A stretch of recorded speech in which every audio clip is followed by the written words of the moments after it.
ঢাকার সিংহ নওয়াব স্যার সলিমুল্লাহ। একজন মানুষ না থাকলে ঢাকা আজ ঢাকা হতো না। এটি একটি চরম সত্য, যা আধুনিক ঢাকার চাকচিক্যময় স্কাইলাইন থেকে সরাসরি ১৯০০ সালের ধূলিধূসর পথে আছড়ে ফেলে। প্রশ্নটা স্রেফ একটা নামের, নওয়াব স্যার সলিমুল্লাহ। সালটা ১৯০২। ৩০ বছর বয়স, কিশোর নন, আবার বৃদ্ধও নন। নবাব বাড়ির মসনদে বসলেন তিনি। শুধু একজন জমিদার নন, তিনি দেখলেন বাংলার পিছিয়ে পড়া মুসলমানদের শিক্ষায়, রাজনীতিতে ও সম্মানে জাগিয়ে তোলার এক বিরাট সুযোগ।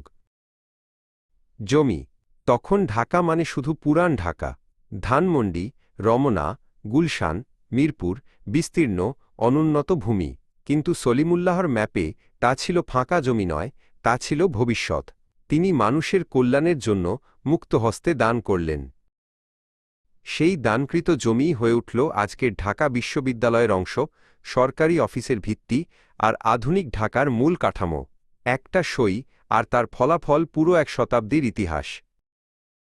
১৯০৬ সাল, রমনা দরবার হল। গোটা উপমহাদেশের মুসলিম রাজনীতি সেদিন ঢাকার দিকে তাকিয়েছিল। সলিমুল্লাহর ডাক পড়ল, আর দূর দূরান্তের নেতারা তাঁর সামনে এসে বসলেন। উদ্দেশ্য স্পষ্ট, একটি ঐক্যবদ্ধ রাজনৈতিক প্ল্যাটফর্ম। জন্ম হল অল ইন্ডিয়া মুসলিম লীগ, যার উৎসভূমি এই ঢাকা। একটি ঐতিহাসিক ঘোষণা, যা গোটা ভারতবর্ষের ইতিহাস বদলে দেবে। সলিমুল্লাহ বুঝতেন, সম্মান মানে শুধু রাজনীতি নয়, সম্মান আসে জ্ঞান থেকে। তাই তাঁর মনোযোগ ছিল শিক্ষার ওপর।